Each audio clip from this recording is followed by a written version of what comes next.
Average. అంటే రామ్ చరణ్ గారు acting ఎలా అనిపించింది? యాక్టింగ్ బాగా చేశారు.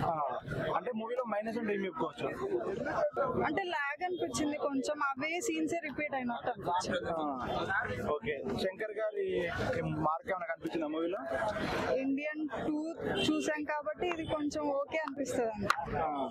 ఆచార్య చూసాం కదా మరి రామ్ చరణ్, దానికి మించి ఉందా లేకపోతే దానికి మించి యాక్టింగ్. ఓకే, ఏం చెప్తారు మూవీ గురించి అండి? చూడండి ఒకసారి థియేటర్ లో చూడండి. హీరోయిన్ యాక్టింగ్ ఏది మేడం? ఓకే బాగుంది.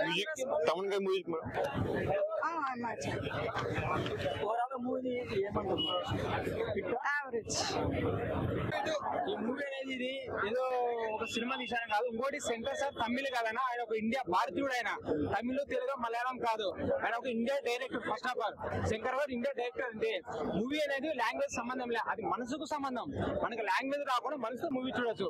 ఫస్ట్ ఆఫ్ ఆల్ వచ్చేసి గేమ్ చేంజర్ అనే మూవీ సూపర్ అని ఇచ్చి పడేసిండు శంకర్ సార్. డైరెక్షన్ మామూలు లేదన్నా. ఇండియాలో ఎవరైనా ఉన్నారంటే ఏదైనా కొత్తగా ట్రై చేయాలంటే అది ఓన్లీ శంకర్ సార్ అన్న. మూవీ అయితే వేరే లెవెల్, రామ్ చరణ్ యాక్టింగ్ వేరే లెవెల్. నాకు తెలిసి 2007 ఆయన చిరుత మూవీ ఎంట్రీ ఇచ్చారు. దాని తర్వాత 2018 లో మనకు రంగస్థలం తర్వాత ఇప్పుడు 2025 లో గేమ్ చేంజర్ మూవీ ఆయన నట విశ్వరూపం చూపించారన్న. అంజలి గారి పాత్ర మూవీ చాలా హైలైట్. కొన్ని బయట జరిగే పాలిటిక్స్ చూపించా అంటున్నారు, బట్ అదైతే నాకు తెలియదు. మూవీ పరంగా అయితే అవి కథలో కథ నేను అనుకుంటున్నా. సినిమా అయితే చాలా బాగుంది. First of all Shankar sir direction చాలా బాగుంది, గ్రేట్ అయినా. ఆయన ఒక అద్భుతము. ఆయన సినిమా తీసాడంటే అది చూడాలంటే మనకు అదృష్టం ఉన్నారన్న. శంకర్ సార్ డైరెక్షన్ చేశాడు ఒక మూవీ అంటే అది మామూలు కాదన్న, ఇచ్చి పడేసినట్టే అట్లా ఉంది. మూవీ అయితే చాలా బాగుందన్న. మూవీలు ఇంకా చాలా అద్భుతాలు ఉన్నాయి, అది చెప్పేదిగా చూసారు. అది ఓపెన్ మైండ్ క్లోజ్ మైండ్ కాదన్న మూవీ ఇది. మన భారతదేశంలో పుట్టిన ప్రతి ఒక్క ప్రేక్షకుడు ఈ మూవీ థియేటర్ చూడాలని కోరుకుంటా అన్న. ఎందుకంటే మూవీ అలా తీశారు. శంకర్ సార్ అంటే ఒక అద్భుతం అన్న. ఆయన సినిమా తీస్తున్నా అంటే మామూలు కాదు. సీన్ పన్నెప్పటి నుంచి ఎండింగ్ వరకు గూస్ బంప్స్ వస్తాయన. మూవీ అయితే ఇచ్చి పడేసిండు. ఇంకోటి మన ఇండియాలో ఏదైనా నెంబర్ 1 ఉన్నాడు ఓన్లీ శంకర్ సార్ వాళ్ళు అయితే ఆయన. ఆ కాలంలో టెక్నిక్ లేనప్పుడు కూడా ఆయన జెంటిల్ మ్యాన్ ఒకే ఒకడు ఇలాంటి ఎన్నో గొప్ప గొప్ప సినిమాలు తీశారన్న. ఆయన ఏదైనా అద్భుతంగా తీశారన్న. గేమ్ చేంజర్ మూవీ చాలా అద్భుతంగా తీశారు, చాలా చాలా అద్భుతంగా ఉంది.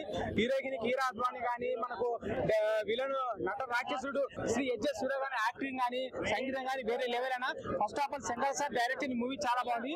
మొత్తానికి అయితే మనకు 2018 రంగస్థలం తర్వాత, నమస్తే శేఖర్ అన్న, 2018 రంగస్థలం తర్వాత ఇప్పుడు game changer mega power star Ram Charan గారు యాక్టింగ్ ఇచ్చి పడేసాన. మూవీ అయితే చాలా బాగుంది. ఇది ప్రతి ఒక్కరు చూడాలని కోరుకుంటున్నా. జై game changer. Ram Charan acting చాలా బాగుంది.